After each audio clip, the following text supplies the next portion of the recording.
Kelima wanita seksi ini baru saja membunuh seorang pria. Hari ini sebenarnya, sebelum pernikahan, Jess mengadakan pesta lajang. Mereka memanggil seorang tukang pijit, ingin relaksasi sebentar. Tetapi Alice terlalu senang, langsung melompatinya. Tidak tahunya kepala pria itu terbentur di kaki meja, dan mati di tempat. Pesta yang seharusnya seru, menjadi tempat kejadian pembunuhan. Kelima wanita itu kaget. Kiwi berkata, "Kita harus melaporkan polisi." Tetapi Jess langsung membantahnya, karena dia ikut pemilihan gubernur. Dan Frankie sudah 2 kali divonis. Bila dia melakukan kejahatan lain, dia akan dikurung lebih dari 25 tahun. Di saat beberapa orang bertengkar, tiba-tiba terdengar suara bel. Pengantar pizza baru saja datang mengantarkan pesanan mereka. Mereka langsung sibuk membawa mayat itu ke belakang sofa. Kiwi berusaha pura-pura tidak terjadi apa-apa, dan segera membuat pengantar pizza itu pergi.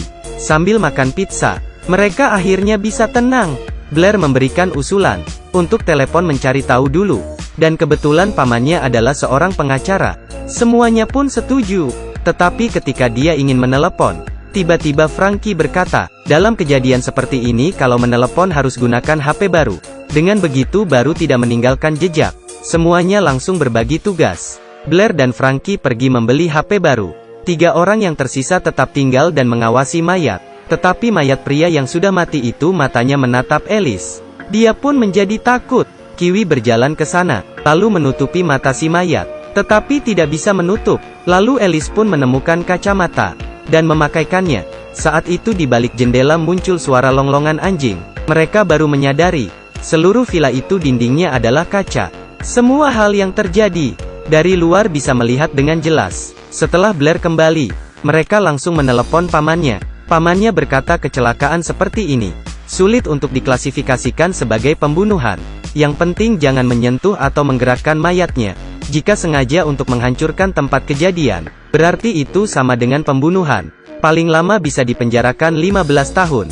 Semuanya saling melihat, mengetahui keadaan mereka. Pengacara berkata satu kalimat, "Bila tidak ada mayat berarti tidak bisa membuka kasus. Sepertinya hanya bisa menghancurkan si mayat." Mereka memindahkan mayat ke dalam motor jet ski, dan mendorongnya ke tepi laut. Belum juga memutuskan siapa yang pergi. Sebuah cahaya menerangi mereka. Pasangan suami istri ini tinggal di sebelah. Mereka langsung berpura-pura ingin pergi bermain di laut. Tetapi pasangan itu sudah mengetahui keberadaan mayat itu. Untungnya Kiwi langsung berpura-pura menyiumi mayat itu. Tidak mudah mengusir pasangan suami istri itu. Kiwi dengan menghela nafas, menyetir jet ski itu menjauhi daratan, lalu berhasil membuang mayat itu. Sekarang mereka hanya perlu membersihkan semua darah yang ada di ruangan, lalu menghilangkan sidik jari. Lalu terakhir mereka foto bersama di pantai, meninggalkan bukti mereka liburan. Dengan begitu mereka pun berhasil menghilangkan mayat. Tetapi di saat itu, Alice yang menyadari pun berteriak, karena di sudut foto itu terbaring seorang pria. Rupanya mereka baru saja melemparkan pria itu ke laut. Diterpa kembali lagi ke daratan. Mereka pun kembali ke villa. Kelima wanita itu ketakutan. Di saat itu tiba-tiba terdengar suara ketukan pintu. Rupanya adalah seorang polisi. Apa mereka sudah ketahuan?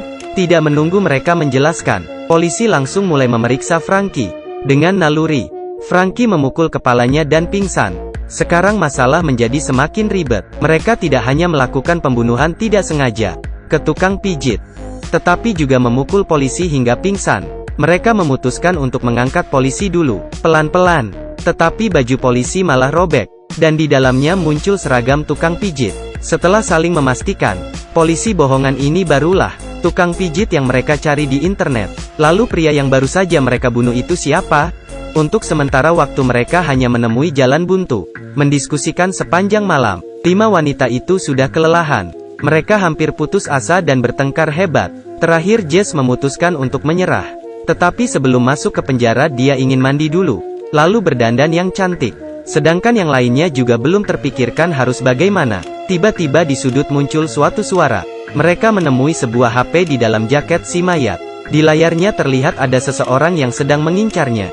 Belum juga mereka merespon, suara bel tiba-tiba bunyi. Alice melihatnya. Kali ini benar-benar 2 orang polisi, dan mereka sedang mencari pria yang baru saja mereka bunuh. Sepertinya kita tidak bisa bersembunyi.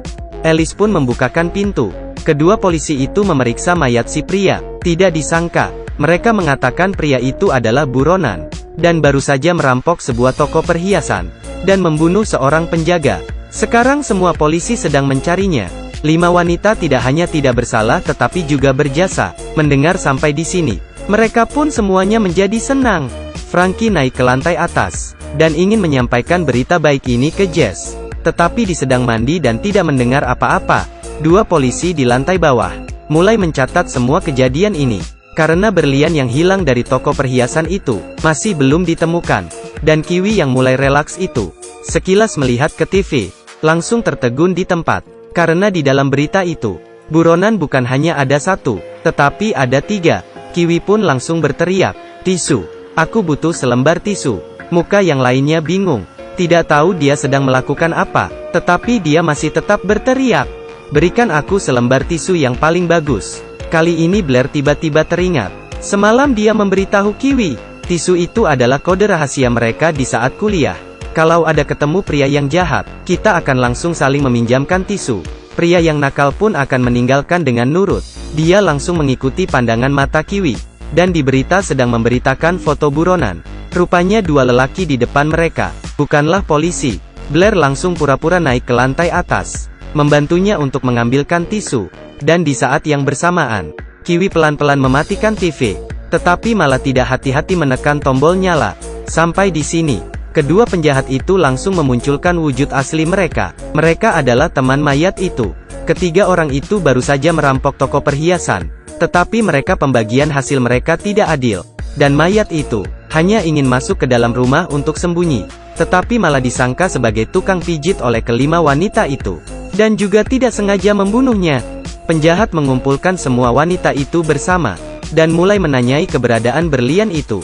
Di sisi lain, Jess yang masih saja mandi, tidak mengerti sama sekali situasi di lantai bawah, hingga dia berjalan keluar kamar, baru menyadari semuanya diikat. Dia dengan cepat bersembunyi di balik pintu, dan menyemprot mata penjahat dengan semprotan serangga.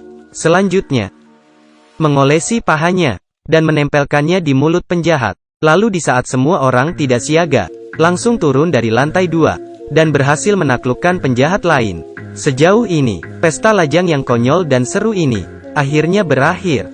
Keesokannya, Jess dan teman-temannya sampai juga di pernikahannya. Berdasarkan dengan hukum di tempat, terbunuh tanpa disengaja, itu tidak bersalah malah berjasa. Dan Jess yang dengan berani melawan penjahat itu, dengan cepat beritanya tersebar di internet, dan mendapatkan banyak sekali dukungan, sehingga memenangkan pemilihan gubernur. Film ini adalah yang beberapa tahun terakhir dimainkan oleh Scarlett Johansson, dan penilaiannya paling rendah. Tetapi ini sama sekali tidak mempengaruhi tawa kita terhadap film ini. Lelucon, pesta lajang ini benar-benar membuat kita mengerti, perempuan kalau kumpul bersama sangat mengerikan.